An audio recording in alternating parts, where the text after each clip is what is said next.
For those of you who are not familiar with the Foreign Correspondents Club, it's been around since about 1956. It's one of the most open and unexclusive clubs in Bangkok.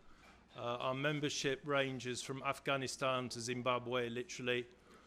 We have 800 members, and of those, about 80 are correspondents and about 60 are journalists, so it's a very high proportion of professional membership. But it's open to anybody who wishes to join. And if you like what you see this evening, please think about it. Just looking forward, normally we have our programs on Wednesday nights. Tonight we're having it on a Thursday. This is the main program of the week. We show documentaries regularly on Mondays. And this Monday we're showing a documentary called Bobby Jean, which is the story of Bobby Jean Smith, a long-time dancer, in Israeli choreographer Ohad Narin's dance group, and she's a woman prepared to sacrifice everything for her art and stand up to anyone who does not understand or question her passion for her craft. And on Tuesday, we have a former president of the FCCT here, Paul Waddell, with his wife, Dr. Jungrat, who is a professor of political science at Chulalongkorn, and they're going to be launching their book, Radical Thought, Thai Mind, A History of Revolutionary Ideology in a Traditional Society. This is a book that's actually 30 years old, and they've recently updated it. So that will be something to come along for. Right. We have a police major general, the head of Division 1, on his way here. Rather than make everybody sit, I think we're just going to kick into the program.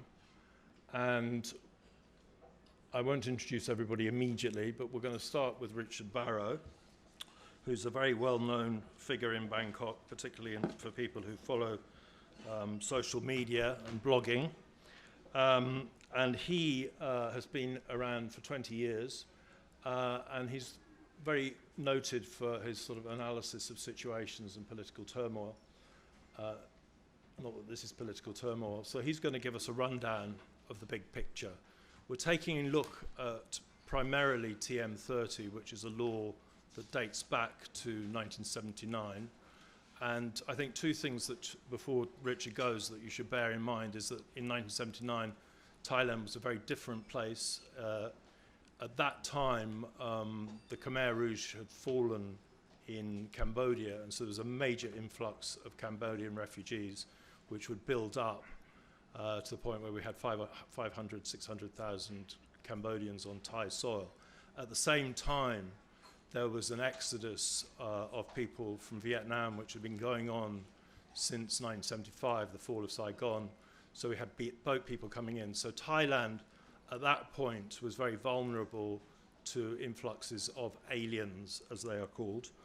And the other thing that you might like to bear in mind is that at that time, Thailand had a tourism industry that was growing healthily, but it didn't hit 2 million visitors annually until 1982. So it was a very small number compared to today. If you look at the numbers for tourism in 2017, it's 35 million plus, of whom about 10 million, roughly a quarter, are from China, the communists that were meant to be kept out in 1979. So anyway, things have moved on. Right, with that little bit of background, Richard. Okay, thank you. So the topic of conversation tonight, as you can see, is Thailand's controversial immigration laws and their consequences. My area of interest is tourism, so it's like, how does it affect foreign tourists and expats in Thailand? So I'm going to be concentrating on TM30, but I think some of the others might talk about other laws, other visas, such as the retirement visa or the marriage visa or the media visa, which is causing problems as well. So if you didn't know already, TM30 is, it says notification for the housemaster, owner of the, or possessor of the residence where the alien is staying. And this form has to be submitted to immigration police within 24 hours. So as you know, there's a lot of publicity about TM30 at the moment, but as Dominic just said, it has been around since 1979, so it's like 40 years now. So in the beginning, it was just for the hotel managers. And then in the last 3 or 4 months in Bangkok, they started enforcing it with landlords. And that's when we had this problem. So this is the front page for the Bangkok Post on the 5th of August.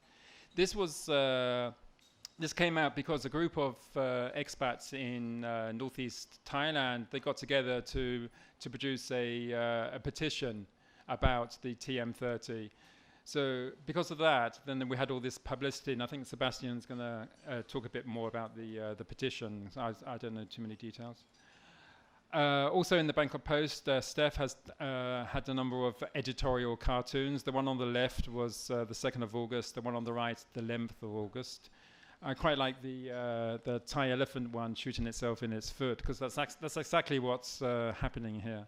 And then the one on the right is the play on the word alien, with the us being aliens, and then the alien from the movie. And then it's continuing. This is the editorial cartoon in the Bangkok Post today. So that's now 3 editorial cartoons and 1 front page story in the Bangkok Post so far. So I think the first question people are asking is why? Why enforce this TM30 law now? And I think it goes back to this slogan that they coined probably like 2 or 3 years ago, good guys in, bad guys out. And basically at the end of the day, it's for security, that they need to safeguard the citizens of Bangkok and the Kingdom of Thailand. And it's their country, and we shouldn't really argue about that, if that's the case.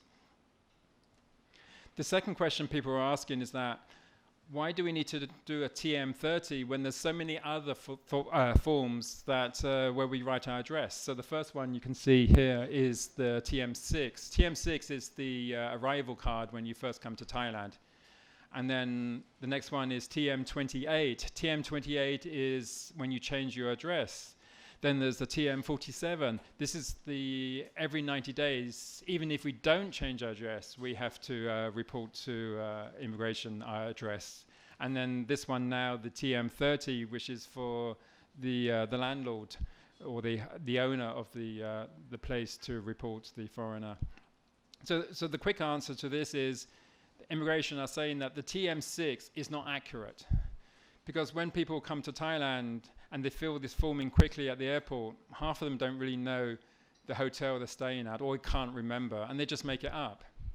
And I don't know about you, but the box for the address is too short and too small, so I just shorten it, and I just say Sukhumvit Road, Smabrakan, and then it goes. And then the second one, TM47, again, is that you can write anything because you don't need to show proof that that's your address. So the only one that's showing proof of your address is the TM30, so that's another good reason for them to have it. But having said that, immigration these days are now cracking down on people writing the wrong address in their TM47, because every day now they're going out to condos and apartment blocks and they're checking to make sure foreigners are where they say they are.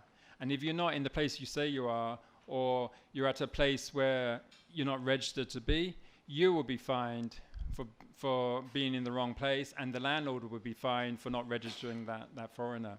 So the reason the TM30 is so important to them is because the landlord has to submit a copy of his ID card, a copy of his house registration, a copy of the land deeds, a copy of the contract or the lease, and a copy of the foreigner's passport and TM6 form and visa as well. So this, for them, they see it as this is more accurate, so they can now cross-check between the TM47 and the TM30, so they can make sure that you're not lying or anything. So one of the reasons that they're doing this is because, for example, if Interpol or the US police are searching for some kind of international criminal, and they want to know, can the Thai police help us arrest them? And the immigration said, yes, they're in the country, but we don't know where they are. And that's very embarrassing for them if they don't know where they are. So this is another reason they want to enforce the TM30, because they want to know where all the foreigners are. And it's not just those kind of people, it's also like the Erdogan bomber. The Erdogan bomber kind of changed it, because that's like, or alleged bomber, because hasn't gone through the courts yet.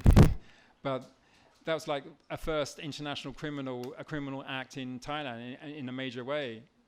And if the police now need to know where all the foreigners are, and that's their argument, the TM30 is being enforced for security reasons.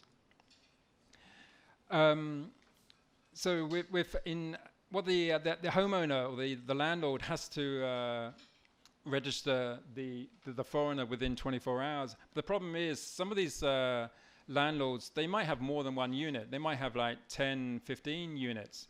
And it's a lot of work for them to keep registering a foreigner every time they come back from a trip.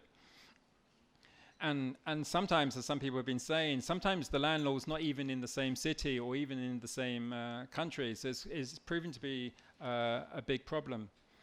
So what immigration say, there's 3 ways of registering TM30. The first one is you walk into immigration and apply. Now, strictly speaking, it's the landlord that does it, or you if you own your own condo. But if the landlord signs power of attorney, then you can go to the immigration on their behalf. But they have to be cooperative, meaning they have to give you all a photocopy of their ID card and their house registration, and they have to sign it.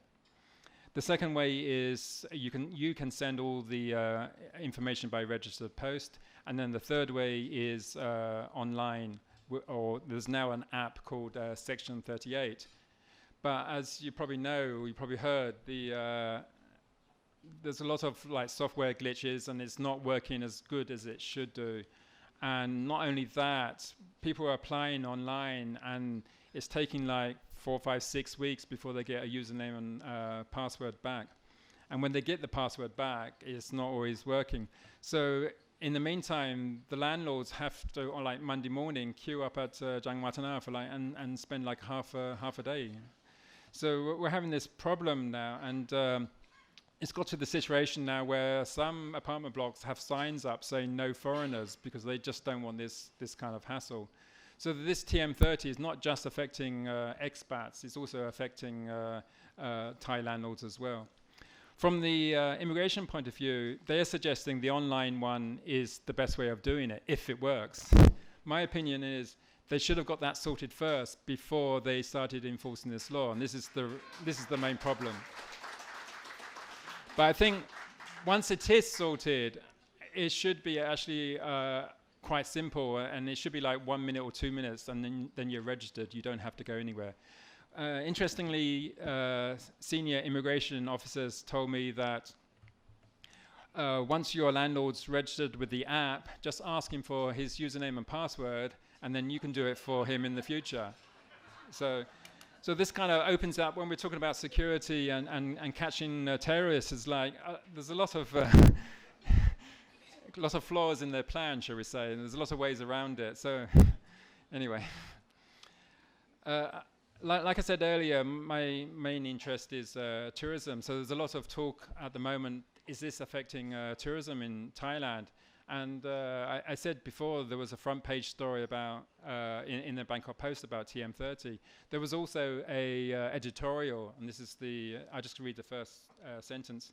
It says, at a time when the tourism industry needs a shot in the arm, perhaps the last thing the Immigration Bureau should do is resuscitate an outdated rule to make the lives of foreigners and Thais more difficult.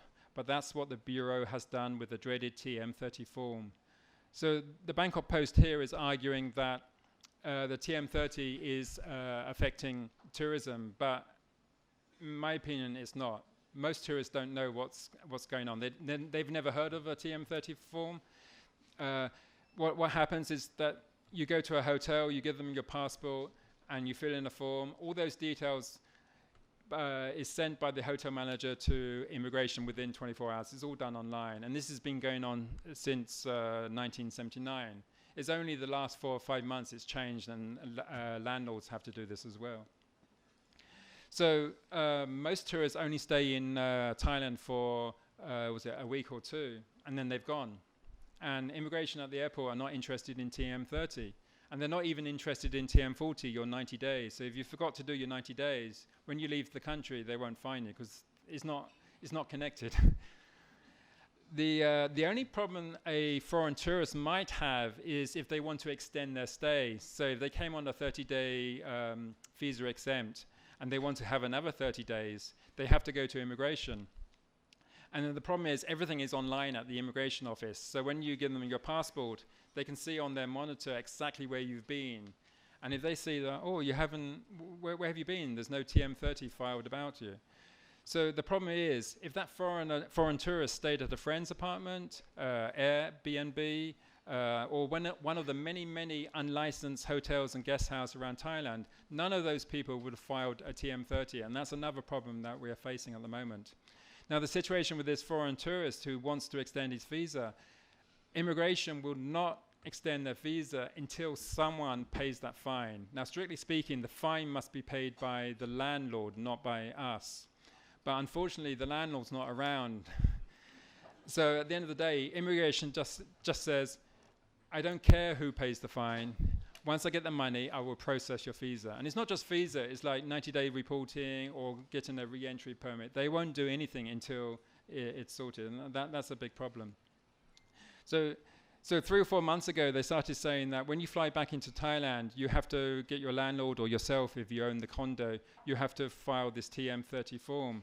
Now, last week I attended a meeting at the India-Thai Chamber of Commerce, and the senior immigration official there said that by law, if you visit another province for more than 24 hours, when you come back, your landlord has to file another TM30. So it's not just when you fly into the country. The immigration are now saying that if you go to Pattaya for the weekend and come back, you have to file another TM30. So he gave a couple of examples. One was if you go and stay in your own condo in Pattaya, when you get to Pattaya, you have to file a report about yourself. And then when you come back to Bangkok, your landlord then has to file a report about yourself. And the same if you stay at a friend's house. If you stay in a hotel somewhere, they're going to do the TM30. And that, in the opinion of the Thai immigration, that becomes your new address. So when you come back to your, what we call home, that they are saying that the Thai landlord now has to report you again. Now, strictly speaking, there was another Chamber of Commerce meeting today with the Australians, and I think maybe you mentioned that today. But I asked about the TM28, which is, when you change address, what's the difference between TM28 and TM30? He said that, no, the landlord does the TM30. You don't need to do a TM28 unless you permanently move your residence for like 2 or 3 months or something like that. So that's not, I think some of the lawyers here will go into more detail about this. That's not according to the law, and this is the problem with the interpretation going on. So I just want to talk about this article by Don Ross that was in the TR Weekly, and he has an interesting idea about this this problem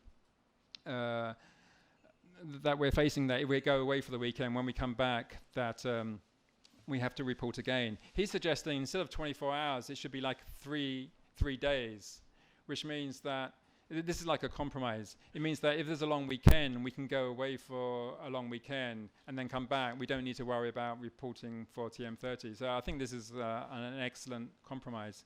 So the problem is, a lot of people now, and myself as well, because I travel every weekend to another province, a lot of people are now saying they're not going to go anywhere. So when I said before it's not affecting international tourism, it's affecting domestic tourism. Because there's a lot of expats, there's like school teachers, business people, there's foreigners with Thai families. They don't want to go away for the weekend if they have to go through the hassle of keep reporting themselves when they come back. So this is going to affect domestic tourism. And I asked the immigration official about this, and his solution was travel less. And I'm sure if the TAT heard that, they wouldn't be so happy that the new slogan for Thailand is travel less. So in conclusion, I'm not actually asking for the TM30 to be abolished. It's Thai law, and as a guest in this country, I respect their laws, and I will try and obey the laws as much as I can. All I'm asking is for clarity and consistency. Clarity means we actually want to understand what's going on, because it's very confusing. They're interpreting the law in different ways and different to what's actually written in the law, which these lawyers will talk about. And the second thing is consistency, meaning that one office is being very strict about if you go to another province and come back, they insist you do the TM30, whereas another immigration office somewhere else says, oh, don't worry about it. And then this is the problem. I'm just asking for clarity and consistency, and also sort out the online and the app. Get that sorted, and then hopefully there won't be a problem. Right.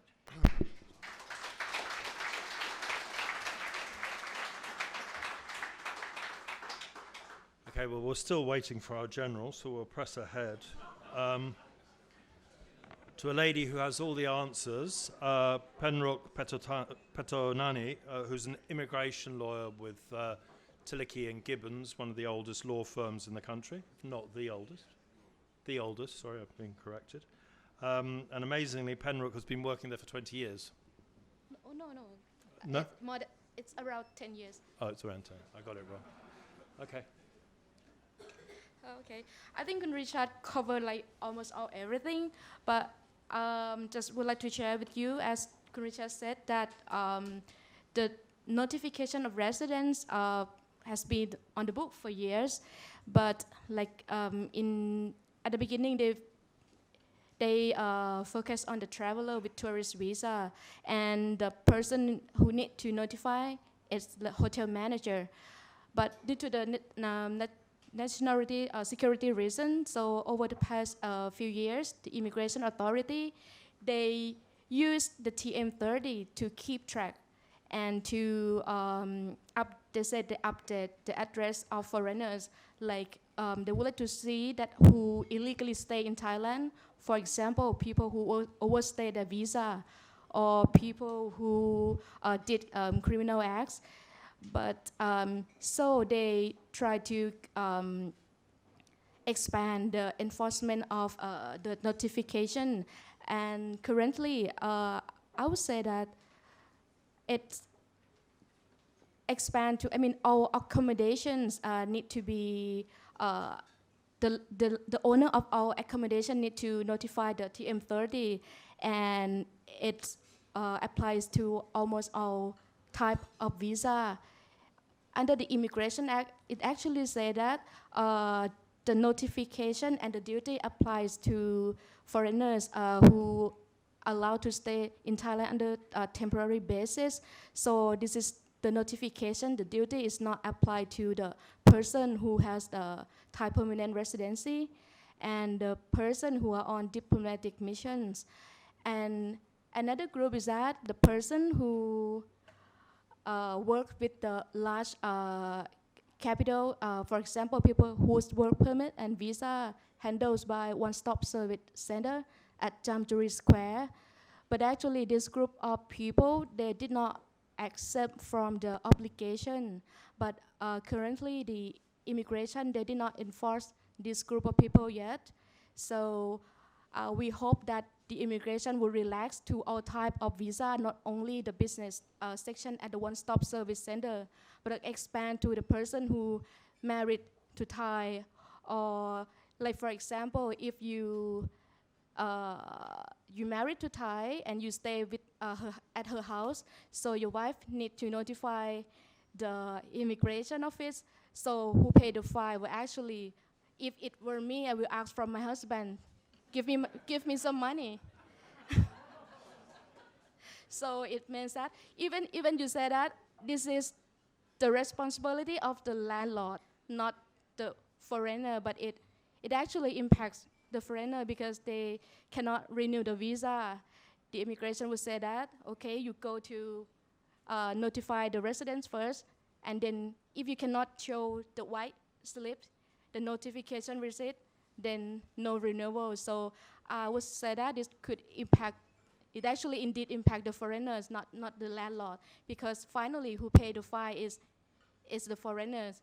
And yeah, I think it's based on my practice, based on my experience, I understand that in Bangkok it's just like start strictly enforced like this year, early this year, that the immigration office, they said that from now on they will strictly enforce on the TM30.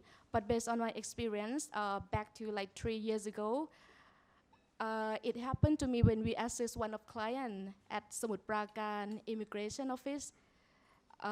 If some of you may heard that, the immigration office in the province is quite strict on, and that at that time I will request, I mean, the client was shocked and me as well, although I know that on the books they say that okay, you need the notification of residence, but the government never ever enforced this for many years. So in that case, luckily that he married to Thai and stay at his wife's house, so we can renew the visa for him. And I think other co-speaker may share another experience, because I actually focus assist my clients in Bangkok area, but maybe in some other province may have like different practice. So if you don't mind to share. Okay, my name is Sebastian. I'm from Isan Lawyers. Isan Lawyers is a law firm based in Nakhon Ratchasima, which is quite different from, like, I would say, Bangkok. And I studied law in Montreal. If you hear my accent, it's because I'm French Canadian. And I came in Thailand 15 years ago. Sawadee Kap. Okay.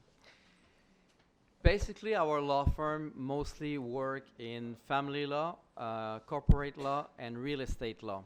We don't do visa. And if I don't do visa, or our office don't do visa, it's because for me it's a headache. They change rules every year. They change from a consulate to another place. So it's very difficult for us, like, to maintain, like, the knowledge about immigration laws. Now, in Isan, the reality is, like, I'm just gonna wait a little bit, like, for maybe, like.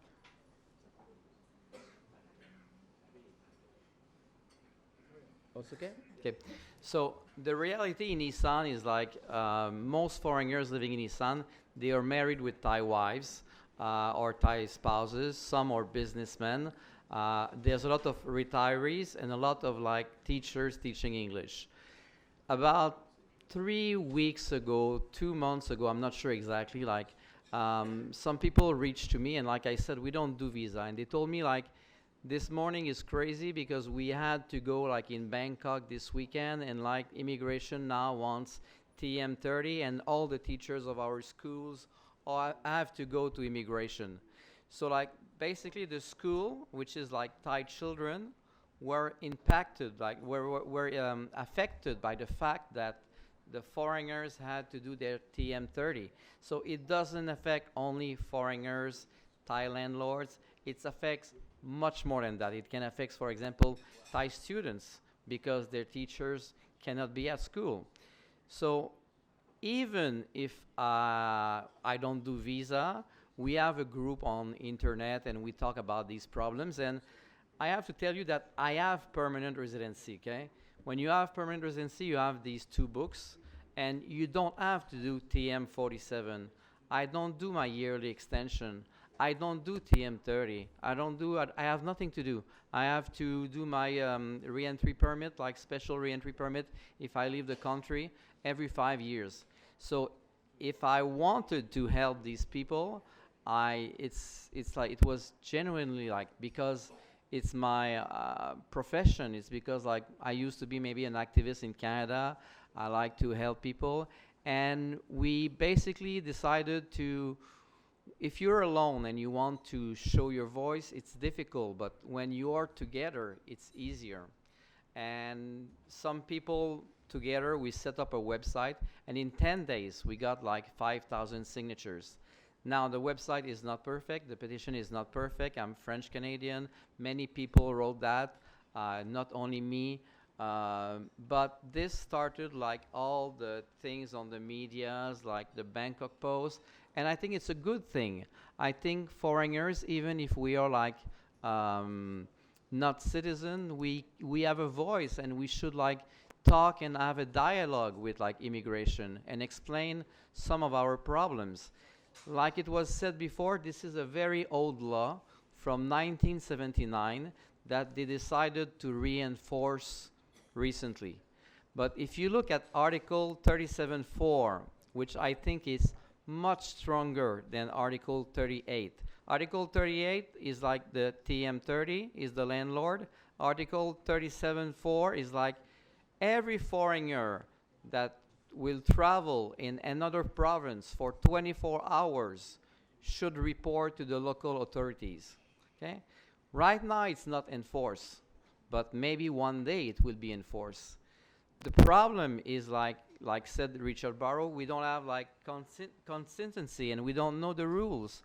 And one immigration office can have different rules from another immigration office. I was told this week by a foreigner that asked his immigration, they said, no, you have to do TM30 only if you leave the country and come back. And another person on internet says, my immigration told me, no, if you leave the country, you don't have to do TM30. You have to do it if you leave the province. So this is like kind of confusion. And I study law, and when we study law, the law is the law. We must respect the law. But the problem is like law evolves. 200 years ago, slavery was illegal in most jurisdictions. 100 years ago, women could not vote or could not be lawyer or like doctors.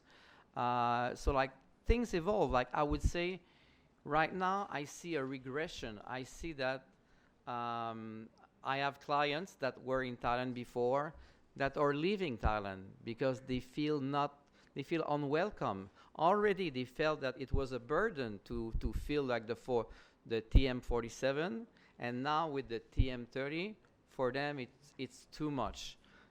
Richard was talking about the local tourism. If you live in Khon Kaen and you want to go in Kalasin and spend the night in Kalasin at your friend's house, technically your friend's house will have to report TM30. If they enforce TM28, you will have to report TM28. When you return, if you return to your house and you're married with a Thai wife, your Thai wife would have to report your TM30. It's kind of like a lot. And we live in a world where technology, yes? Right, Sebastian, thank you very much. We'll Okay. come back to you. So this is probably the largest panel the FCCT has ever put together. We invited General Songpong Chingduan to speak to us, and I must apologize to the Immigration Bureau for the fact that that communication didn't reach them in time. So they have very kindly sent Police Major General, it did reach them, but it didn't get through the ladder. Police Major General Patibat Suban Naayutia, who is the head of Immigration Division 1, and he's accompanied tonight by Police Colonel Tachapong Sarana Nangun, which is you, who's the Superintendent of Subdivision 2, Immigration Division 1, and we have Police Major General Tirapong Jairi Rob, who is the Inspector of Subdivision and Inspector of Subdivision 2, Immigration Division 1. So what we're going to do is ask the General to answer a few questions, and then he will defer to his expert aides on matters that need clarification. So can I just ask you, General, why this law suddenly came back? Because we know it's been here since 1979, but why was there a decision suddenly taken to enforce it more generally?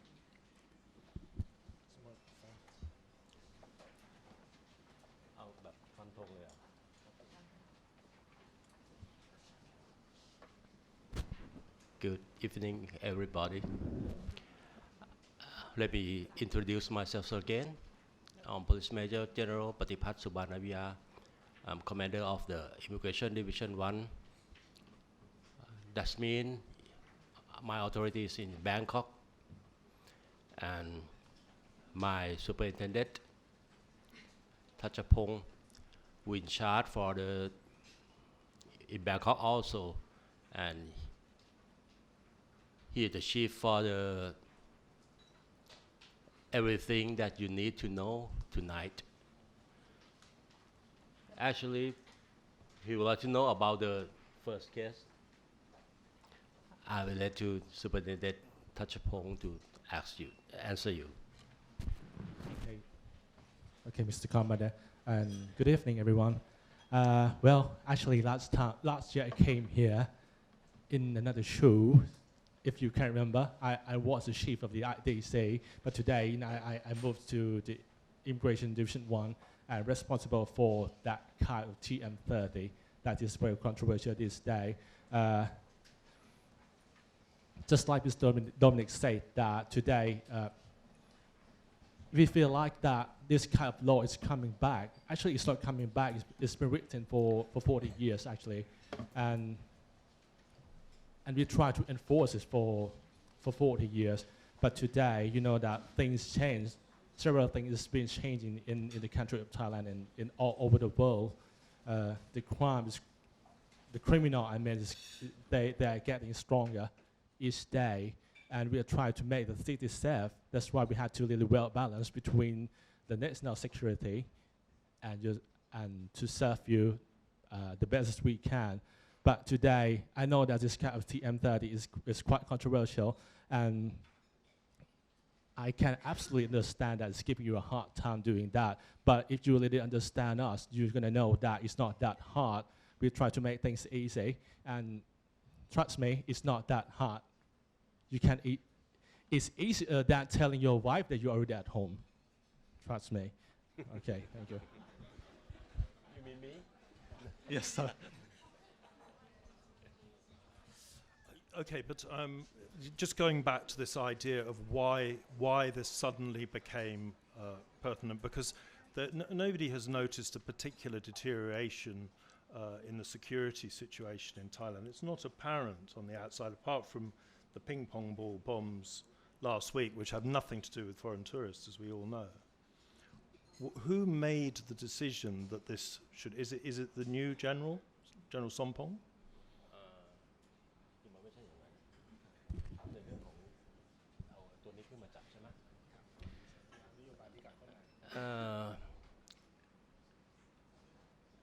I would like to say something, because a couple of years ago, there have many cases happen in Thailand. There's a lot of things like a tourism to coming to Thailand and make something, to do something not good to my country. So we have to push up for the legal of the law, of the immigration law, to coming back to use this again. That's the reason some people, like a foreigner, some people, they didn't know before about this. It's a legal or illegal, about everything to keep the foreigner to come to stay in your residence or in your condominiums will be show the immigration or not. And it's actually the same of the TM6.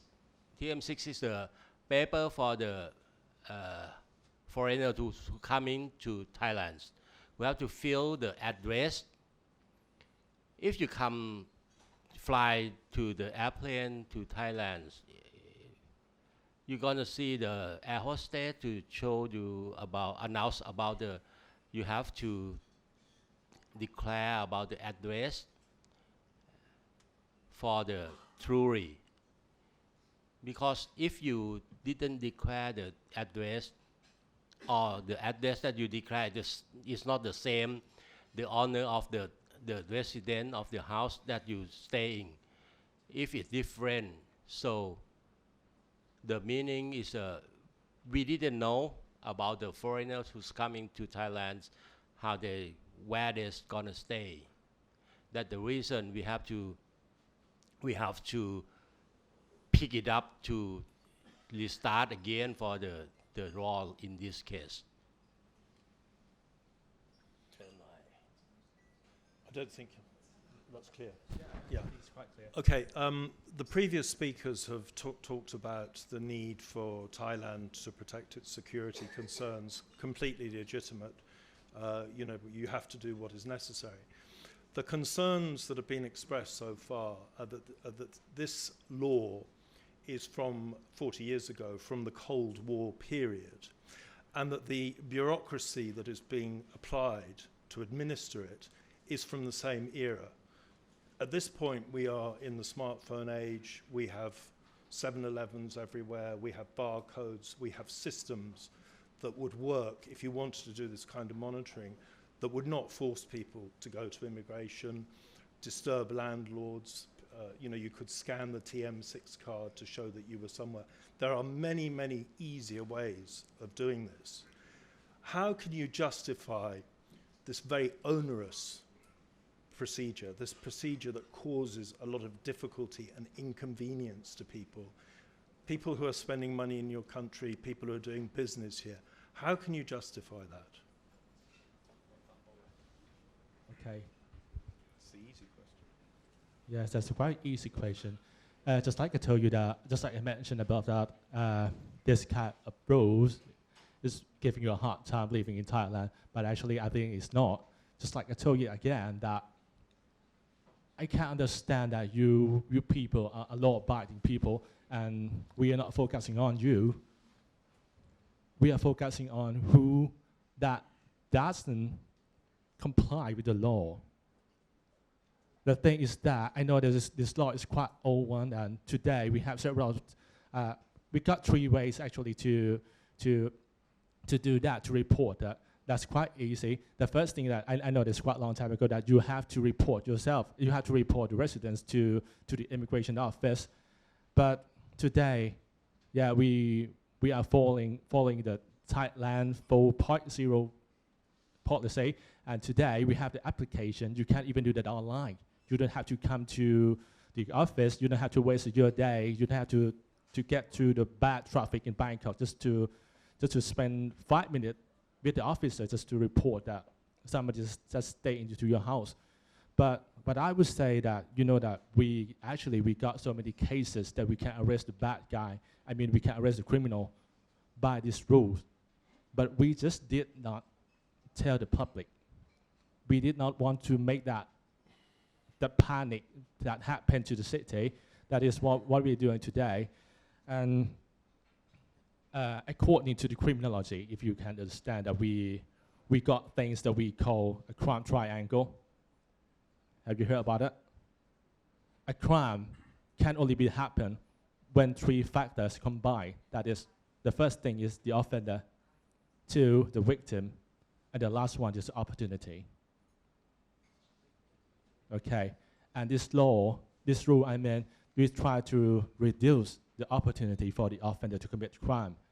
Because that the most thing that the criminal, they scared the most is they didn't want anybody to see them. So if you can only tell the officer that who is staying in your place, I think this is the way that we can reduce the opportunity for them to commit crime. If you can still remember back to the 4 or 5 years in the past, if you can still remember the incident that happened around here, that thing wouldn't happen if the owner of the apartment tell the officers that that criminal was staying in his apartment. One of the issues that's been raised already in the panel discussion is that the system that you have introduced is untested. So you say that you can go online, spend 5 minutes, and it's all done. You cannot. It takes 6 weeks to register your password if you want to do it. So is it more than that? More? 6 weeks to register a password. The system is erratic and non-functioning. So basically a system has been launched which people like this are expected to deal with, that does not work. Is that a good way of doing things?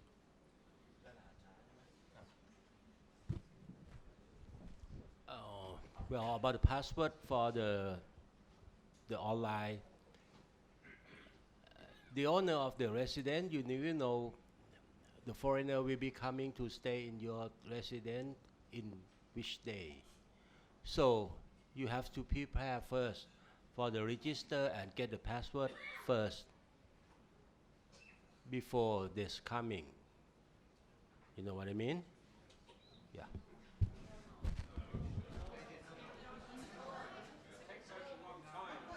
Okay. At this point, I would say that that it's not as easy as registering a Facebook account. Because I can admit that, because that this card reporting is about to affect your right by the law. So we have to be really careful that the one who registered is the owner of the house. But sometimes that that you submit a paper online, you just submit your ID card, your passport, but you didn't submit the valid document of your household registration, or maybe you just submit or upload the front page of your household registration, but that doesn't show your name on that. So how are we going to know that you are the owner of the house? That's why we have to reply that I need more information about you. So please make sure that you really upload the right paper, and that thing's going to be quite fast. And then we can guarantee today that that approved, they're going to be less than 7 days today, because he's the one who does that. So, no, just check. I would like to ask the immigration gentleman. Hello, can we have a microphone? You see, if you go out in order, it was produced. There's a microphone there, but we haven't actually got the questions yet. So can you wait? Right, sorry. Okay. Okay. You want me to wait? Yes, since you've done it, you can ask your question. I know you look very bureaucratic, but actually, if you speak off there, then it's not picked up on the microphones. The people who watch it on YouTube don't know what you're saying. Okay, understood. Right. All right. I work at the Bangkok Post.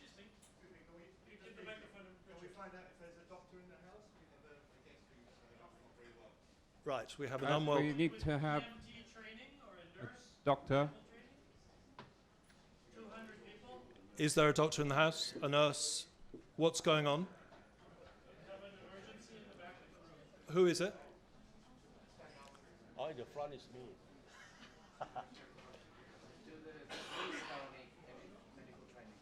Well, do we need Richard, if there's nobody here, you're going to have to call medical help. You have already?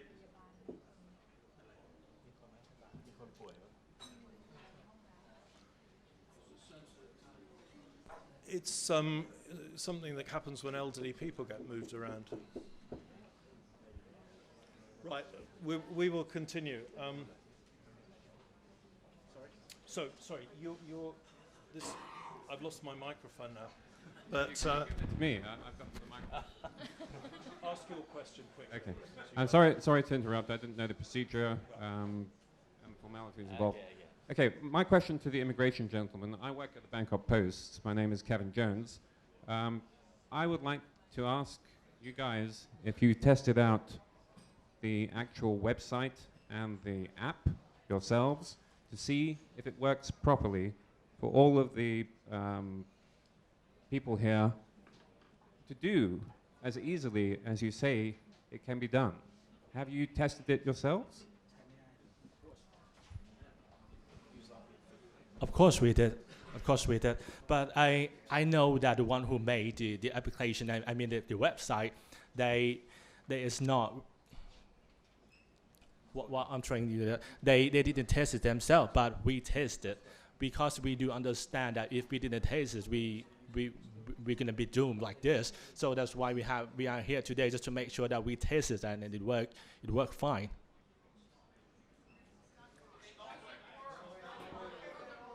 All right, so we have the gentleman here who will explain the passwords and what's happening.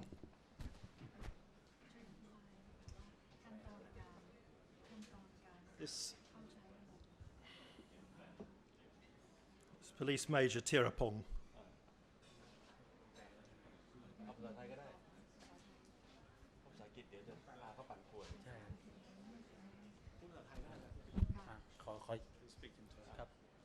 ขออนุญาตพูดภาษาไทยเลยนะครับการเดี๋ยวการขั้นตอนการลงทะเบียนในเว็บไซต์หรือว่าในแอปพลิเคชันนะครับขั้นตอนเนี่ยน่าจะรู้กันอยู่แล้วนะครับก็ลงได้อยู่แล้วแต่ที่ไม่ได้รับ username กระดาษผ่านเนี่ยเพราะว่าอาจจะแนบเอกสารไม่ครบถ้วนนะครับกรณีที่เป็นเจ้าของบ้านหรือเจ้าของคอนโดเองเนี่ยส่วนใหญ่ไม่ได้แนบโฉนดนะครับโฉนดคอนโดมานะครับส่วนใหญ่แนบแต่พาสปอร์ตมาเลยยังไม่ได้ username กระดาษผ่านให้แนบโฉนดคอนโดทั้งหน้าแรกและหน้าสุดท้ายที่มีชื่อของพวกท่านถือกรรมสิทธิ์มาด้วยนะครับทางเราจะรีบเข้าไปอนุมัติรหัสให้นะครับ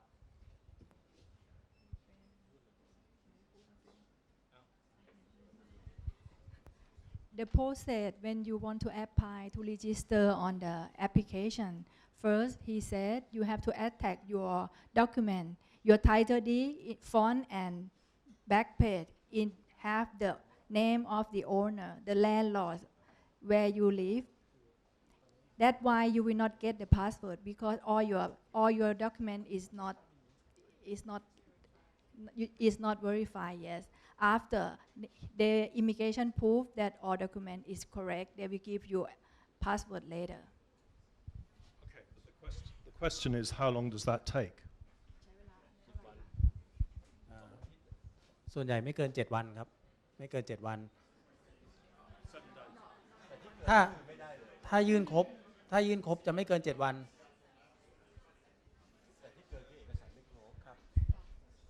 But I heard that somebody said it's 4 months already. Is that you? Or 4 weeks. Just like I told you that I can hear that somebody said that the system is not working. But I've been to several places, but you know that some people couldn't register on the website, but his friend who just sit beside him, he can do that. But so I'm not so sure what's wrong with the system, and we're gonna raise this issue to our technical officer. But however, if you upload or give enough information, the only information we need is to make sure that you are the real owner of that house. So what I'm trying to get from you is that your ID and your household registration, which shows your names on that. Please make sure that the paper that you submit shows your name on that. And if you, just like I told you that, if you submit the right things, we can guarantee that your account can be approved in 7 days. Right, well, given the skepticism about whether the system works and can be used efficiently, wouldn't it be an idea to suspend application of something like the TM30 until it's been thought through, tested, proven that it works, and it does generally work, and everybody agrees that it works, and then there has been consultation with all stakeholders, which includes the people who are most affected. Consultation with foreign chambers of commerce, companies, HR departments, so that this system is actually applied effectively, that the Thais get what they need from it, and they don't upset everybody who's visiting their country. People who've invested in condominiums and suddenly find that they can't move. People who have invested businesses and find that they can't go about their business in a normal free society. General.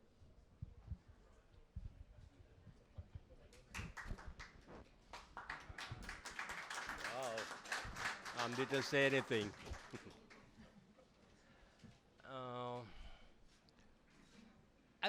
I think I understand about the problem that all of you for the register, for the get the password. Now, we try our best to apply to improve the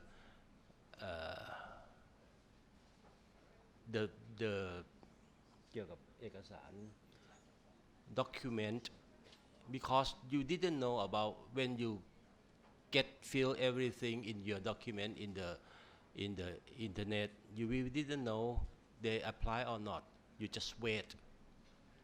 That's the reason. Maybe some people waiting 2 weeks, 3 weeks, 2 months.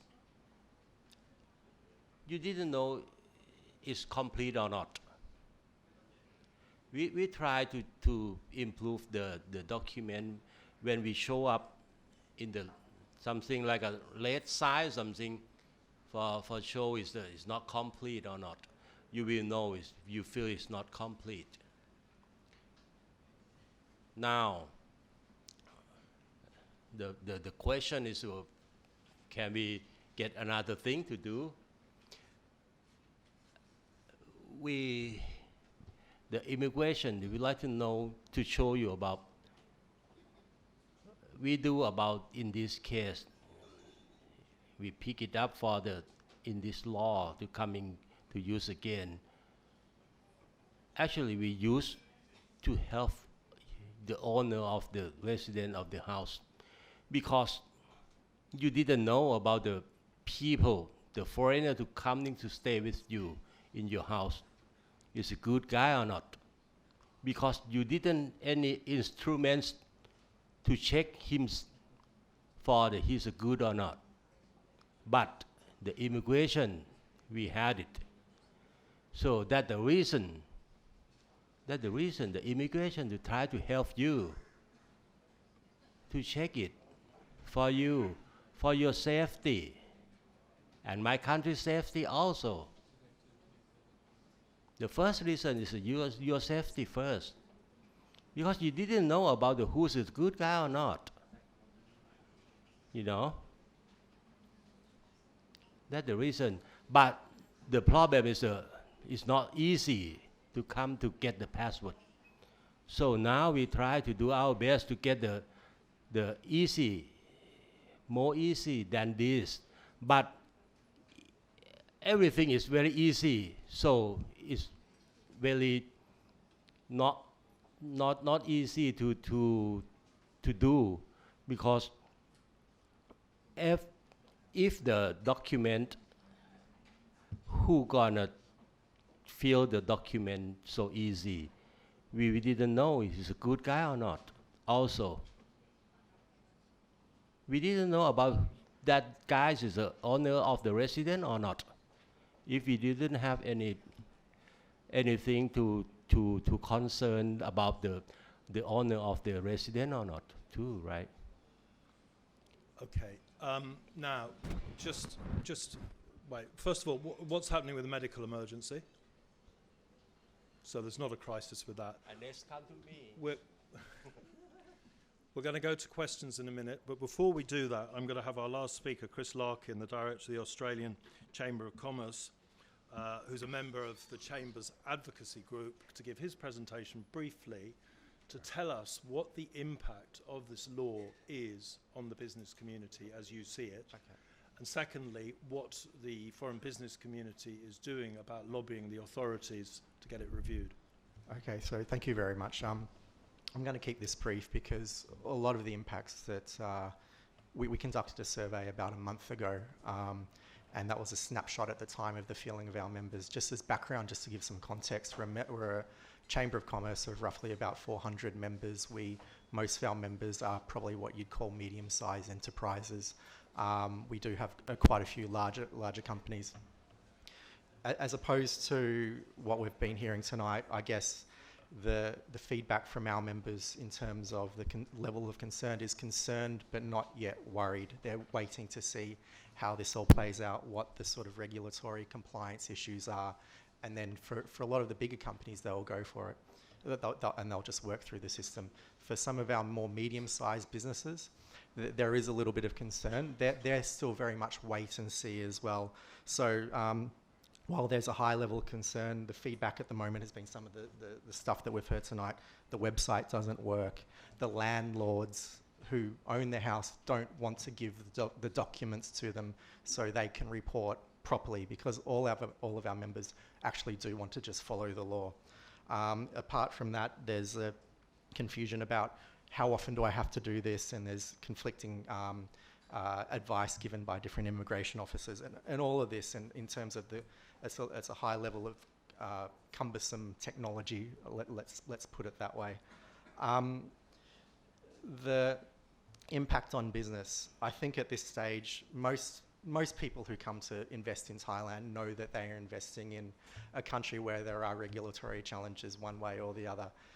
It's annoying, but it's not a deal breaker. We conducted a survey. Only one of our respondees said they're thinking of leaving the country. The rest are just going to sort of work their way through it and wait and see. I want to talk about advocacy issues just for a little bit, because I think, given that we're incredibly lucky to have the people we have on our table tonight. So our engagement with the Thai government has been over the years. We've sat together at Government House advising or speaking to National Security Council advisors. We speak to the Board of Investment. We speak to Ministry of Finance on various issues. In terms of the context of the TM30, I'll just broaden it out a little bit, because up until last month or 2 months ago, the big deal was 90-day reporting. That was another cumbersome thing that was imposed on business.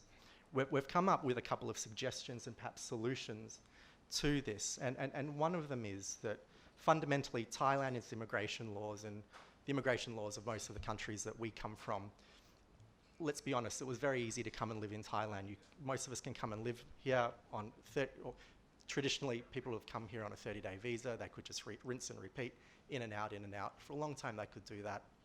Or you could just get a visa, put some money in the bank if you're a retiree. But the checks and balances that say you would need to migrate to Australia, getting security, police clearances from your home countries or countries that you lived in for the past 10 years, they don't exist in the migration system for when you want to try and move to Thailand. So it's very easy to come to Thailand. It was a lot harder to sort of stay in a longer sense. Moving to a country like Australia, where I'm from, it's very hard to move to. The wall is very high to get in, but once you're in, it's a lot easier to stay, because you've gone through this sort of very secure vetting system that makes the immigration officials understand that you are a safe person to move there. Now, some of our advocacy has revolved around maybe Thailand should adopt some of these issues. So you talked about, General, that the system checking in every time we move TM30 helps decide whether someone is a good guy or a bad guy. It doesn't. It just tells where our address is. So maybe in some of our advocacy is like, maybe if security concerns is a legitimate thing, maybe if people want to stay longer term in Thailand, we can have longer visas rather than just 1-year extensions. But having to get these visas, you will require a police report from your home country to reassure the Thai immigration officials that you are actually a good guy, because you won't get that clearance if you are a bad guy by definition.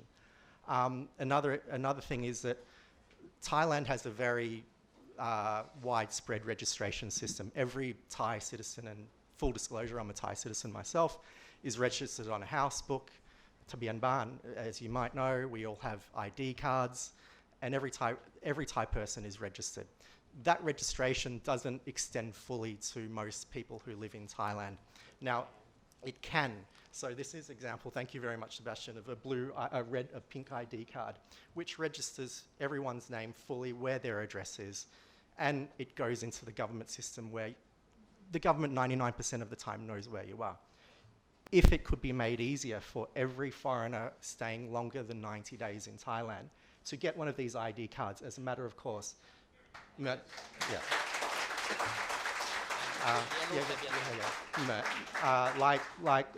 คนต่างด้าว Lao, Pama, Khmer, they've got on the back, and they have work permit status, they have how long your extension of stay is. It's a very legitimate system that already exists. I think this system, you already have the laws, you already have the regulations. This system would be much better to register everyone here, make everyone feel safe that they're a part of Thailand. And this ID could be used instead of carrying passports around all the time. Very clear, very easy. You don't have to reinvent the system. You already do it for 2 million migrant workers who live in Thailand anyway. adding another 200,000 people isn't going to be the hardest thing to do. So from a perspective of a practical solution, because I know a lot of people here are frustrated, they're angry, our job as a Chamber of Commerce is to look for practical solutions, to suggest practical solutions. This, as far as we can see within the confines of the laws that exist at the moment, is probably one of the better ideas that has come out from some of our advocacy efforts. But it requires the political will to do this. It requires, I think, maybe immigration experiencing the problems of too much paperwork with the YAP and the everyone TM30, TM90 days, everything. It's too much work for you. It's a waste of your resources. So you want to find the bad guys. We understand that. Don't waste your time doing paperwork. Go find the bad guys. There's a system that already exists that works much better than, yeah.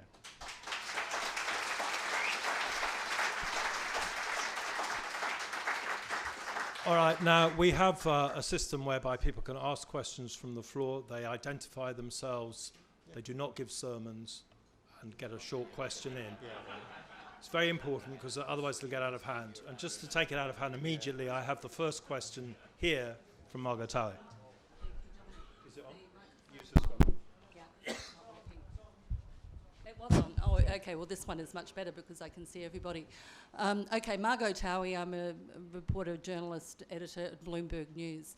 I have a couple of, firstly, I think your advocacy proposals are excellent. The pink card for foreigners. I'm not a foreigner. I'm a Thai.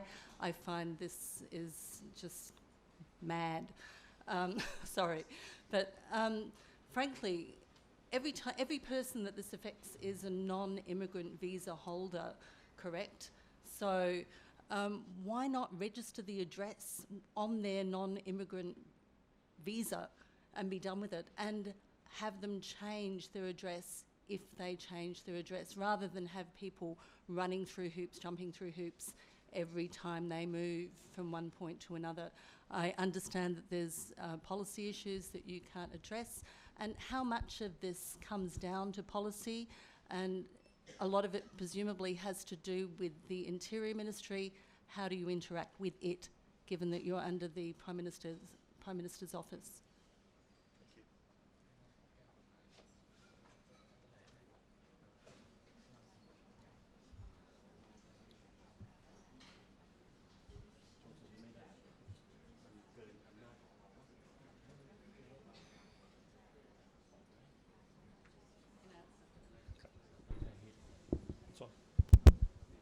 Okay, I think this one is better. You can use that one. That one works very well. Okay, I'm going to answer the question. And, well, I think, just like I told you, we do understand that this is giving you a hard time living in Thailand. But, okay, but today the law is still the law, and we have to really comply. We have to completely comply with the law, and we are the one who enforce that immigration law. So that's why we have to do what we're doing today. And by the way, we do understand that thing is not, it doesn't make you feel comfortable this day. Yeah. Yeah. So it wasn't enforced for 40 years. Actually, it's been enforced for 40 years, actually. And back the old day, we just launched our application less than 1 year. But back, we have, the law requires you to report to the immigration office. Let's get into the questions and looking at ways to improve the process. Okay, the thing is that, we understand your feedback and your request, and we're going to pass this to the headquarters and bring it up to the government. Then. That's good. Okay, question. Identify yourself. Yeah. My name is Buzz Singer. I'm a club member. This is a question directed to Richard Barrow. I want to say first, I've been following you for years, and I want to say how much I appreciate your honest reporting on Thailand, which you've done with integrity under very difficult circumstances.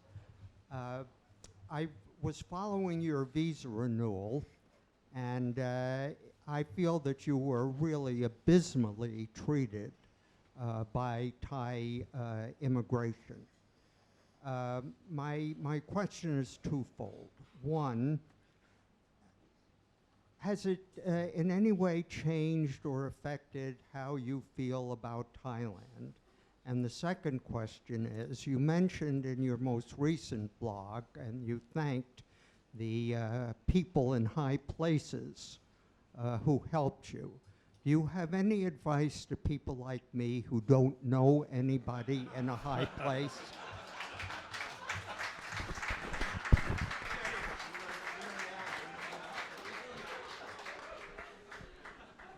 Okay, thank you for your kind words. I think the first thing I should say, there's no evidence that there was a connection between the delay in the extension of my visa and anything I've been writing in my blogs. So I don't want to speculate. So I mean, as far as I know, it was just a random inspection of the place where I worked, basically. So I don't think it's affecting it. And it has been renewed. It has been renewed, and it wasn't necessarily because someone made some phone calls. It could have been renewed anyway. A lot of a lot of people I wrote about it, and I said that because I live in Samut Prakan, and you submit all the documents, and then they give you a temporary extension of 1 month, and it's called under consideration. So basically, after that 1 month's up, you go back to immigration, and you wait. You go there to listen to the verdict of whether you can stay in Thailand for another year. And it's not just me. Many other people face the same problem. You go back, and the answer's not there. They haven't made a decision whether they want you to stay in Thailand for another year. And some people, they said they've waited 2, 3, 4 weeks. And a couple of years ago, I went on the Friday, which is the last day of my visa extension, and they said there's no decision from Jang Matana yet. And they said, oh, come back on Monday. And I said, hang on, what about my visa? It expires today. And they said, oh, don't worry about that. Just don't go anywhere. Stay at home. So for 2, 3 days, I was just kind of paranoid. But apparently, people have been saying to me that this is quite common. They've been 2 or 3 weeks, and they're not literally overstayed, but it feels like overstayed, because if you go out somewhere and the police see your passport and you've expired, they're going to detain you until it's sorted out, basically.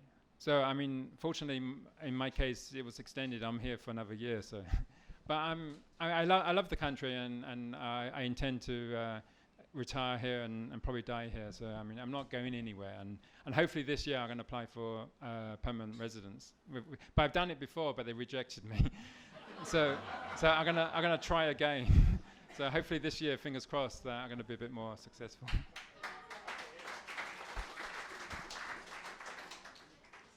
You should introduce yourself to the general afterwards, because he's in a high place.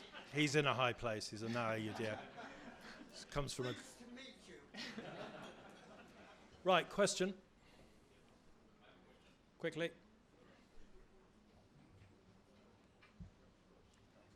Hello, hi, my name is Sam Hanna. I'm from Australia. A few years ago, I was CEO here for a number of companies, and both my wife and I and our 3 children lived here for quite a few years before we went to Shanghai and then back to Australia, where I'm from and where our family's from. And we've come here, now I've invested in a company, a small company over here. I think I'm sitting back, and first of all, I want to say thank you so much for making the time and coming here and listening to us. We're surrounded by intelligent people over here who love this country and are law-abiding citizens. So you're absolutely right. And this is the 80-20 rule. 80%, 90% of the people that actually do live here and are here in this room are, of course, law-abiding citizens and are here because they're concerned and they want to contribute to the future of this country and making it a safe country and a safe haven for our children and our children's children. However, what I'm sure you can see is that there's a bit of a gap between what the people are saying over here and what you are saying. So all that we're asking is that could you please consider a much simpler way and easier way that exposes criminals. And let me tell you, when criminals come here or into any country, They don't give their name, you know. So no one's going to say, I'm Sam Hanna and I'm a bank robber. I'm not, by the way, I just want to say. But I just want to say, you know, no one's going to come here and write their name and then go into a condo and then make it difficult. You know, they want to make it difficult for you. What I'm saying is that there's a lot of incredible foreign investment in this country, and we are proud to invest in this country, and we are proud to work with our Thai partners and upskilling the Thai people, and that's fantastic for Thailand. My consideration is that could you please consider some of those suggestions that have been made so that at least we could make this much easier for everyone, and then it makes it also a much easier livable country. Thailand has advertised millions of dollars the last few months on television and on international TV to say what a great country this is, and I was the first person to put my hand up and say, come to some of my partners who have already come and invested in this country because of the millions of dollars that the Thai government has actually spent. However, let's just go the next level and make it easier for some of these foreigners who live here, including myself, to be able to, we're okay to be visible and we're okay to put our hands up to support. But could you please consider some of those questions and some of those, that would be great. That's all that we're asking for, please.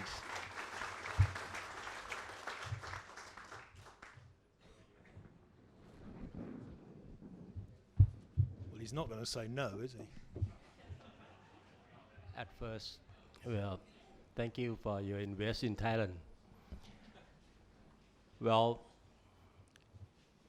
about the case that you said, I will get the problem, everything that you inconvenienced to told my police lieutenant commanders, Lieutenant General Sompong, to show up the minister or something, to try our best to get for more convenience about everything. But we didn't promise we gonna success in which day or not. But we try our best to try. We have to try first. But we didn't know when we gonna finish or we gonna success about the case that you said. And all of you would like to know. You know, we like to show about the document or the application that we had. We try our best to do it for the for convenience, and more and most the document, the which one, everything we would like to know. But if you have a lot of things we would like to know, you have to take times to get fill the document. So we try to get the most of the document we would like to know about the owner or the foreigner who's coming, for the balance, you know, for the balance of the everything. You will be happy, and the immigration and the police will be happy also. That's the reason we will try our best. Question. Hello. My name is William Roth, a member of the club. I own a condo here in Thailand, and what I would like to know is what precise documents do I need to upload on the website for me in order to register? I have a chenote. Do I need more than that? Plus my passport, visa stamps. I do not have a yellow book. Do I need a yellow book? Or will you accept my chenote?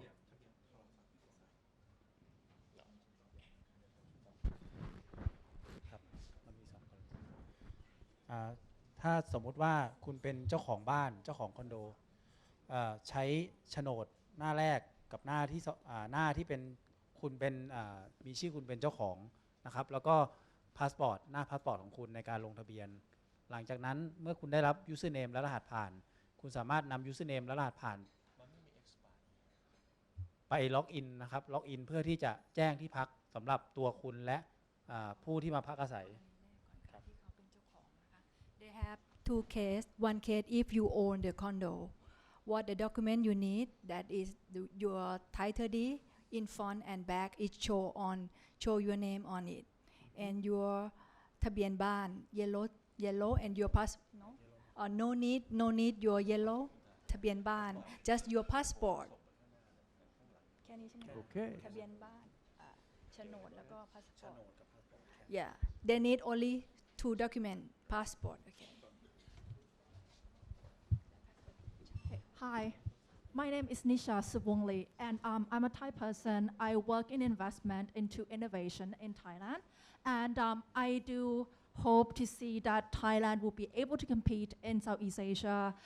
We used to compete in Singapore, and now, actually, even 6 years ago, we were actually leading Vietnam, and now we are seriously falling far behind in terms of innovation, and we talk a lot about Plan 4.0, but this issue of immigration is actually one of the problems that is actually hurting Thailand in terms of foreign investment or getting highly skilled workers into Thailand. Now, what I want to say is, aside from the TM30 that we know is becoming a problem and would be much better with an easier method, such as having a migrant ID, why is it necessary that we need a 90 days reporting, and can it possibly be do away with? Because I have lived in and have been residency in Singapore, in the US, France, and in England, and I am sure that the US, as paranoia as they are about terrorists, do not require 90 days reporting.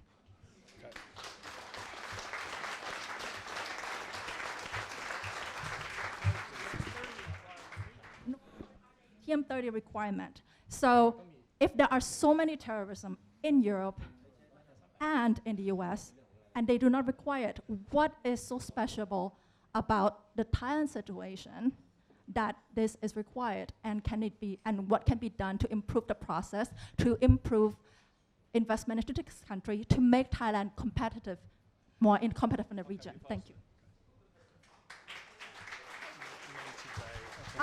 Okay, I got some requests, so I would like to repeat this in Thai as well. ค่ะสวัสดีค่ะชื่อนิชาสืบวงลีนะคะทำงานในส่วนของการลงทุนในส่วนของภาค innovation และเทคโนโลยีในส่วนของในประเทศไทยซึ่งในส่วนของตรงนี้เนี่ยด้วยความรู้สึกของตัวเองก็อยากที่จะให้ประเทศไทยเนี่ยสามารถที่จะมีศักยภาพในการแข่งขันในเวทีโลกและในส่วนของตัวเอเชียตะวันออกเฉียงใต้นะคะซึ่งเมื่อก่อนเราชอบพูดว่าไทยแลนด์ 4.0 เราอยากให้ประเทศไทยสามารถที่จะแข่งกับนานาชาติได้แต่รู้ไหมคะว่าตอนนี้ค่ะแม้แต่ตอนนี้เราไม่สามารถแข่งกับเวียดนามได้ด้วยซ้ำในเรื่องของ investment ในเรื่องของการลงทุนตอนนี้คนอยากไปเวียดนามมากกว่า Sorry, we don't have time for this. Sorry. This is an English forum. The answer is not going to be in Thai, so you'll have to pick the pieces out of it. So, sorry, can you answer now? บอกนะคะก็คือว่า Sorry, what the question? We have the question. โอเคคำถามคือประเทศอย่างอเมริกาอังกฤษฝรั่งเศสหรือสิงคโปร์ไม่จำเป็นที่จะต้องรีพอร์ตทำในเรื่องของ90 วันหรือแม้ทำในเรื่องของตม30ทำไมประเทศไทยถึงต้องทำอย่างนี้ด้วยแล้วเรามีวิธีอะไรบ้างที่จะสามารถตอบโจทย์ของทาง Immigration ได้โดยที่สามารถที่จะทำให้ process มันง่ายขึ้นนะคะเพื่อให้ในเรื่องของนักลงทุนสามารถกลับมาลงทุนในประเทศไทยค่ะ Okay, so will TM 90-day reporting, will that be stopped? The situation is not worse overseas, so why is this happening in Thailand?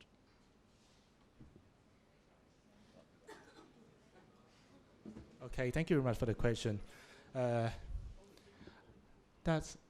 Thank you for the question, and that is why we are here today. We are here to listen to your request, we are trying today to make things easier for you to stay in Thailand. That's why we are here today. You know what? My wife, she's expecting by this end of the month, but I have to work till 10 o'clock each day just to approve your account online. I didn't want to go home. You know that we are so sick and tired of working this hard. But another thing that I would like to say is that if I'm driving a Porsche 911, I think it's not good for me to drive on a motorway with a 90 kilometers speed limitation. I'm not gonna like it. I don't think I like it, because I'm the one who drives so fast, but the law limits me at 90 kilometers. But I have to comply with the law just to make the road safe. This is the same thing, just like a 90-day. But to another question is, why do you have to still report the 90? Why do we still have that 90-day report? At this question, I would like to say that that each country we have different tools to fight crime, and this is the way Thailand have it. And once again, I'm saying that we are here today just to make things easy. All your requests and the feedback, that we're not leaving that behind. We're going to pass this to the headquarters. My comment is here. Sebastian, very quickly. I'm a little bit tired to hear the law is the law, because, for example, do you enforce TM28 right now? Yes, sure. So like TM28 is written in 37.4, so every foreigner that leaves the province for 24 hours must report to authorities, right? Yes. Is anyone doing this here? No, okay? So it's not enforced, okay? And TM30 was not enforced before. So basically, the law is the law. We give you some solution. We gave you maybe like you register foreigner in Tabian Ban, like in pink ID. In me, I have to give my address also in my work permit. I give my, before I was giving my address every 90 days. You knew for 10 years where I was living, and you add TM30, and you tell me the law is the law. The law must be logical, rational, efficient.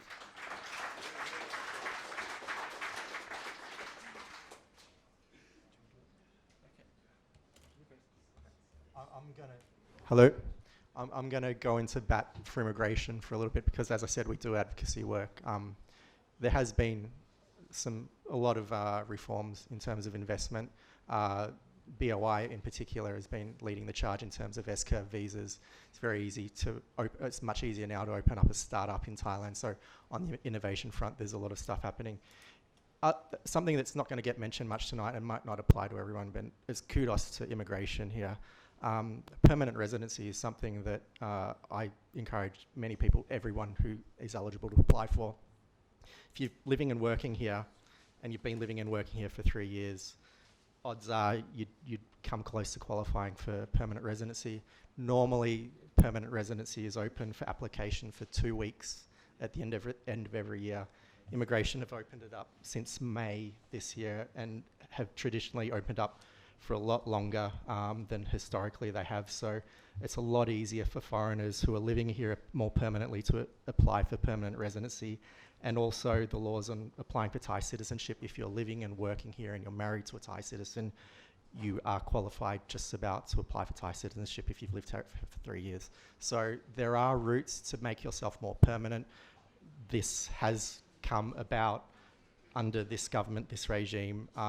It is a lot easier in some instances. I just want to, for the sake of fairness, I think that these things should be mentioned as well. Okay, so it's not all bad. Chris. Chris Bruton, member of this club. I'd like to ask a couple of quick questions, actually perhaps requests. First of all, 24-hour reporting. This is an extremely exacting requirement. I know if you come in on a Friday, you can wait until a Monday, and if it's a public holiday, you get an extension and all that. But still, you know, if you arrive on somebody arrives on an afternoon, they have to report within the next afternoon, and perhaps if it's a late afternoon, you'll be beyond the 24 hours anyway.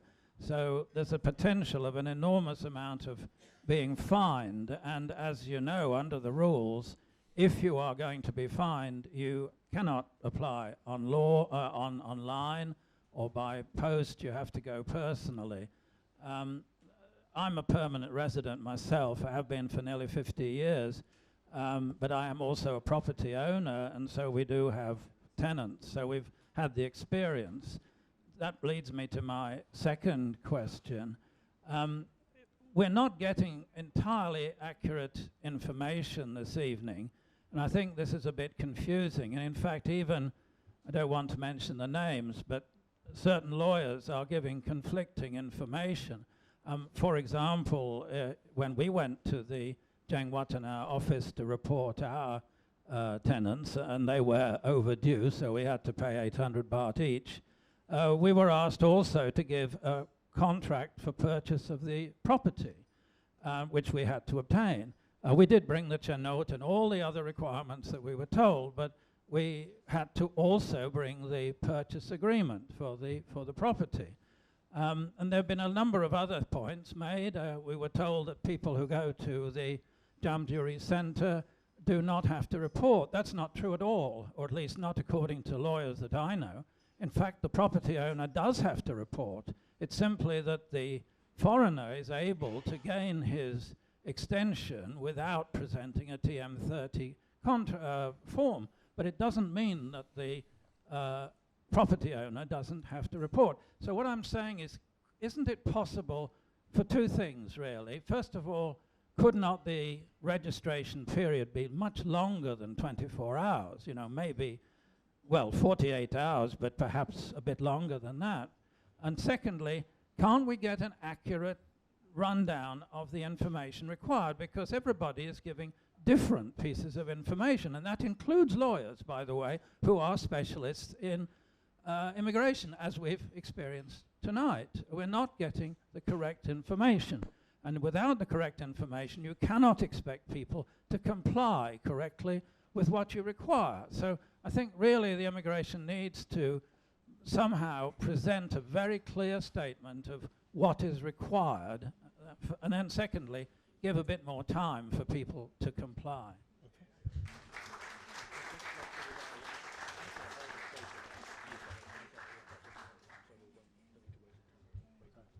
Well, I think another question, because I think almost the questions are the same way.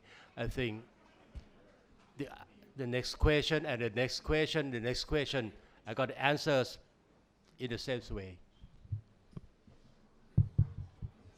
May I ask a different questions then?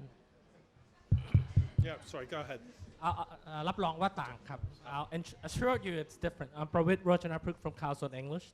I just have two simple questions. Sebastian, so Chris, are you thinking of taking it up to another step, either contacting the Minister of Commerce or the Tourism Minister, or even talking to the various political parties, which I think is a very important issue. And now, second question to the commander, which is very different. I heard your assistant saying that he has to work until 10 p.m. Does it mean that the whole system is really understaffed and inadequate in handling the situation? Thank you.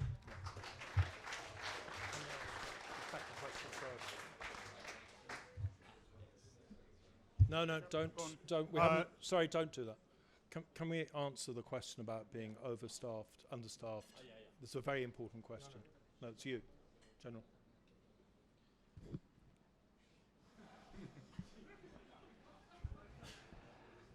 Well, I would like to know if all of you working, but your work's not finished, how you gonna do? Because one day, we had the case for the extended visa, probably about 500 case And one case we had about 20, 30, 100 pieces for the document for check piece by piece. So in my divisions, we had the immigration staff for working in there about 10 people. How we gonna do for the checks all the document in one day in finish on the เราเลิกงานกี่โมงนะเลิกงานปกติ when we gonna finish the normal time is 4:30 and how we gonna do if you on 4:30 we not finishing for checking the document yet we gonna finish it now and come back tomorrow again. So if we come back tomorrow again we get 500 documents for extended visas again. How we gonna do if we don't do it day by day for finishing? That's the reason my staff, my immigration staff, gonna do it day by day to be finished and waiting for tomorrow to working again. Sorry, before this is a very important issue. If you have a system that is already overloaded, you have 2-hour queues to get through Suvarnabhumi Airport for arriving people, and then you add more work to your staff so that this gentleman who has a pregnant wife is up until 10 o'clock every night. Everybody is a loser. What is the point? Why is this system being applied when you don't have the equipment to do it? Yeah. Well,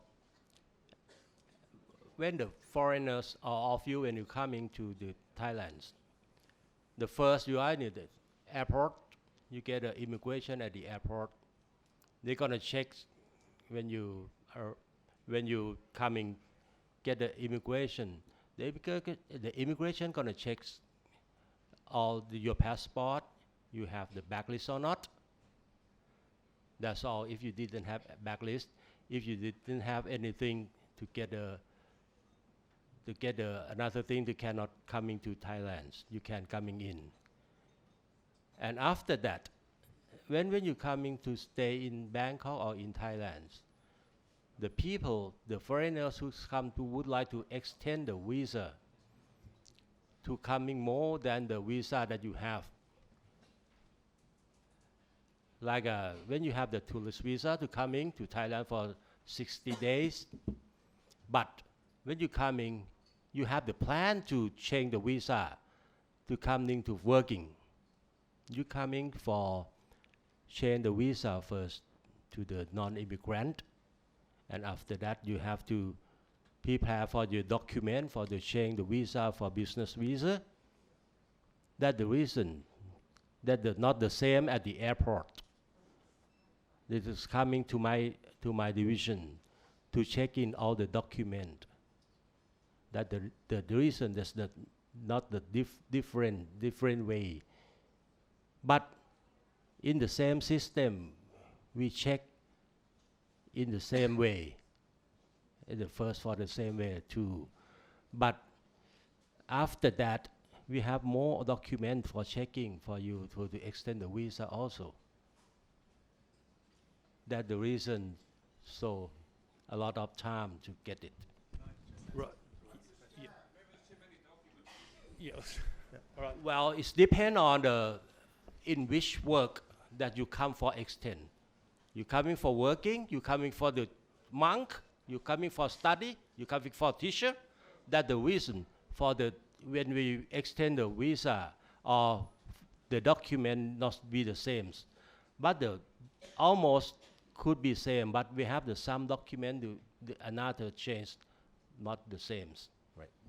Okay, Colonel Chattapong do you want to add to that? Okay, so I would like to add up something after Mr. Commander. Thank you for the question again.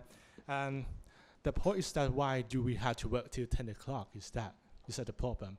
Actually, they know that this is the police job. What the difference between your job? We just can't leave our job when it's not yet done because it's about your safety. That's why we have to work 24 hours. 24/7. I have no holiday for 20 years already. You know that.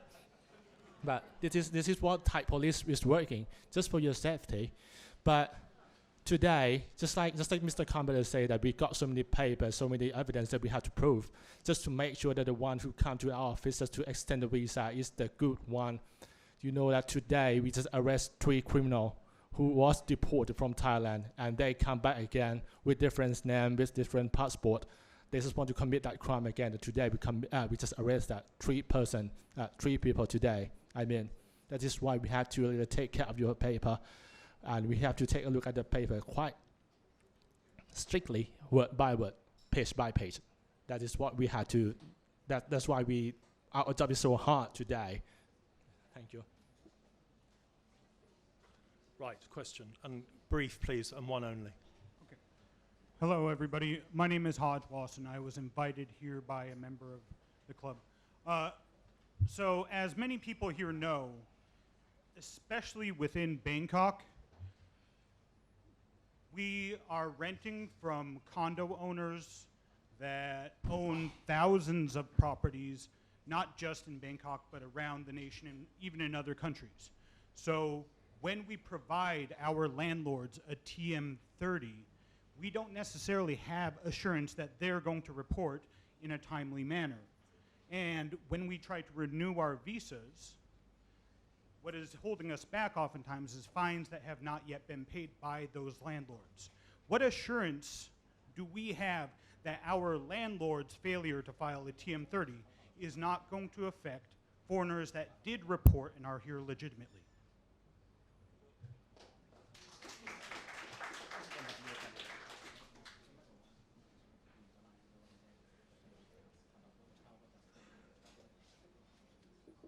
Who's answering? You. สำหรับคำถามนะครับก็คือว่าทำไมถึงถ้าเจ้าบ้านไม่แจ้งจะต้องทำยังไงนะครับก็คือว่าถ้าเก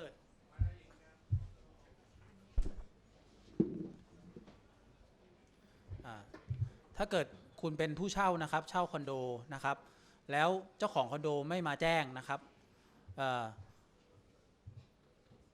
วิธีแรกนะครับก็คือว่าคุณสามารถบอกเจ้าของคอนโดให้มาแจ้งนะครับแต่ถ้าเขาไม่ยอมมาแจ้งคุณมีสัญญาเช่าคุณสามารถมาแจ้งด้วยตัวเองได้นะครับที่ตม.ท้องที่แต่ละท้องที่ถ้าอยู่ในกรุงเทพก็มาแจ้งที่แจ้งวัฒนะใช้สัญญาเช่ากับสำเนาบัตรประชาชนของเจ้าของคอนโดและก็พาสปอร์ตของคุณนะครับ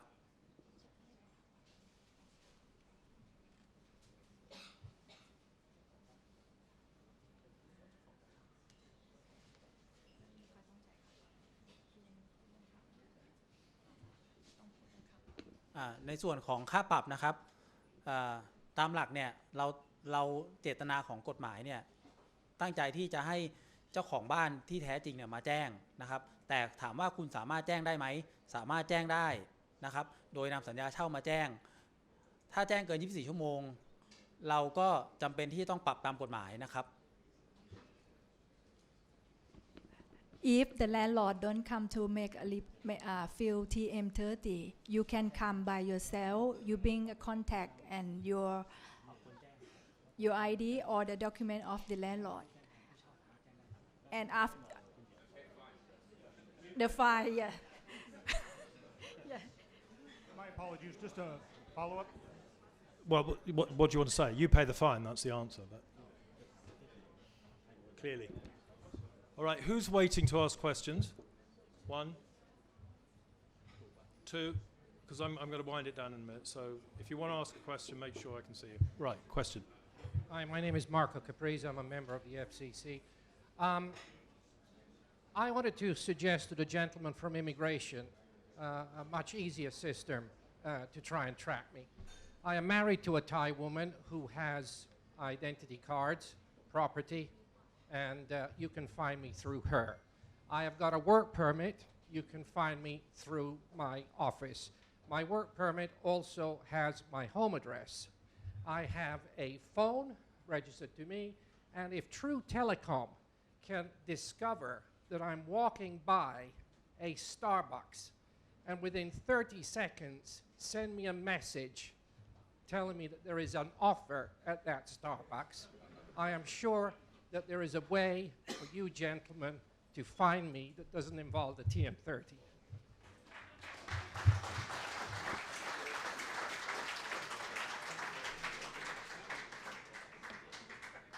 I don't think he has to answer that. But. Question?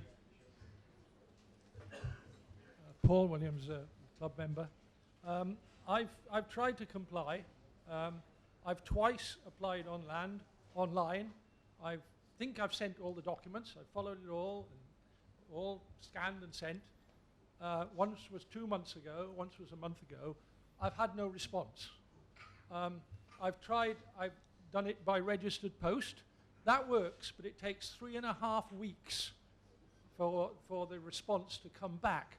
Now, if this is about security, you'd expect that if I send something, registered post, they receive it in Thailand the next day, presumably, that if it's important for security, they'd deal with it quickly, and I'd get the slip back. But this isn't working. That's all. Can you explain why it takes 3.5 weeks by registered post? I left the country twice in between, so illegally. Well, it's...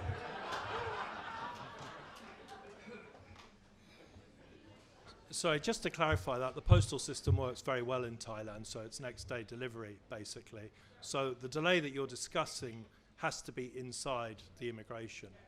So, which goes back to this unanswered question of overload, that you don't have the staff to actually deal with what you're trying to do. Can you address that? Up to you. General?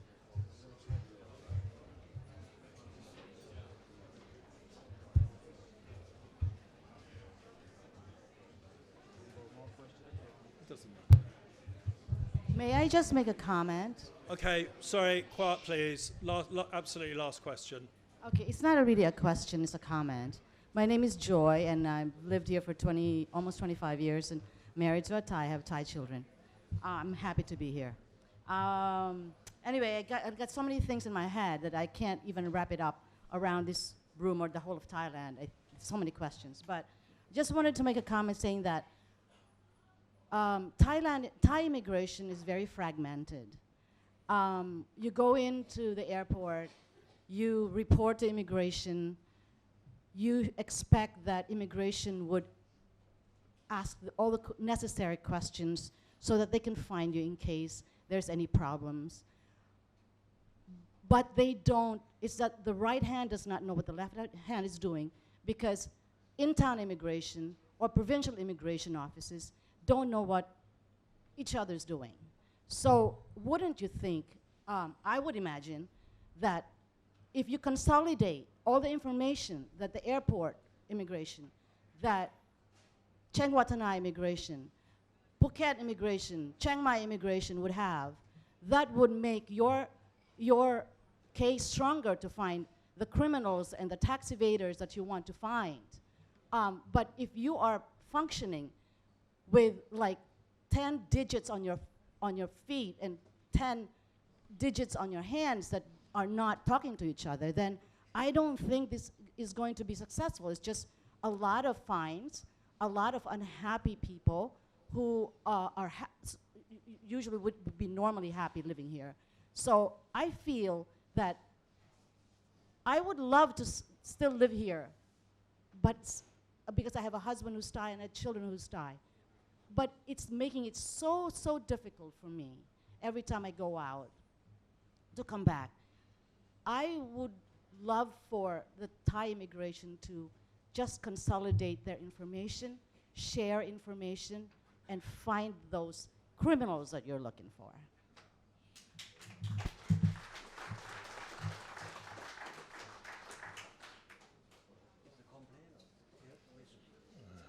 It's a comment, it's a comment. It's a comment.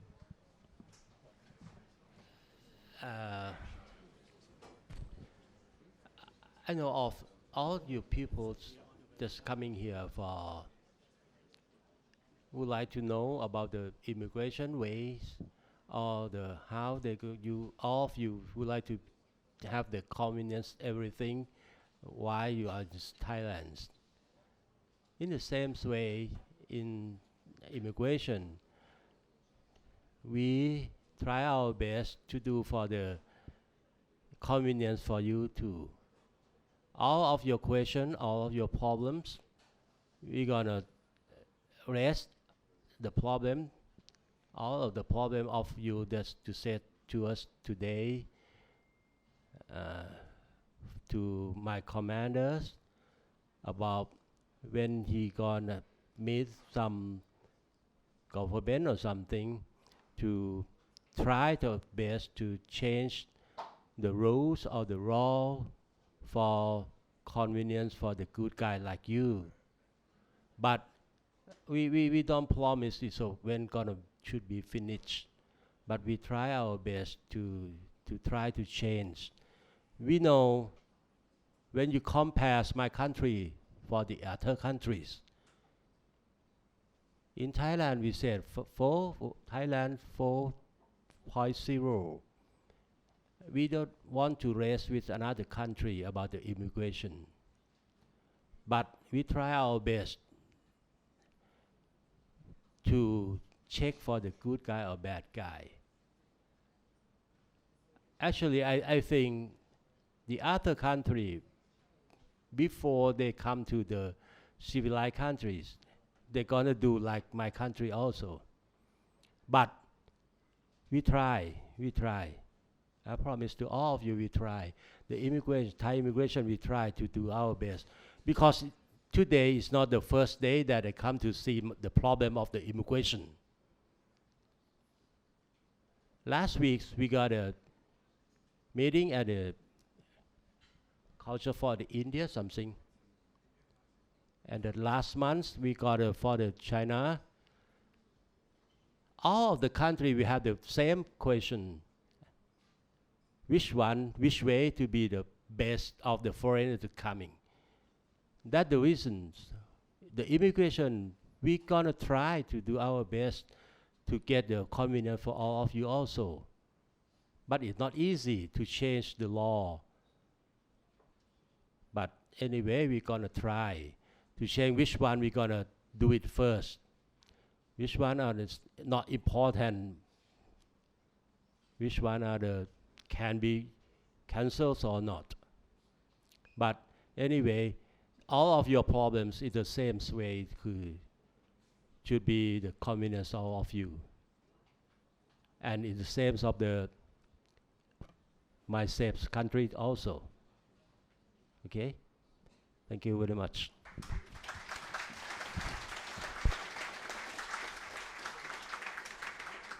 Right, well, we're going to wrap it on that, and I'd like to thank Police Major General Patibat Subannayutiya for coming at short notice. We do appreciate it, and I hope you feel that this is a constructive exchange, that it's not just a dogfight. Actually, the head of immigration, Major General Surachet Hapkan, came here not so very long ago with you, and he made a very good presentation, and it was one of the most encouraging moments in interaction between the foreign media and the state organs since 2014. So that was good. We have invited Major General Sompong Jingduan to come and speak to the club and to use us to address people when he has something to say. So the invitation is open whenever you like, and he can bring anybody he wishes to give information, and we will organize it better and have simultaneous translation so that it's less arduous for everybody. So on that, I'd like to thank Richard Barrow, Penruck, Petona Nani, Chris Larkin and Sebastian Brusso for coming and sharing this evening. Thank you very much.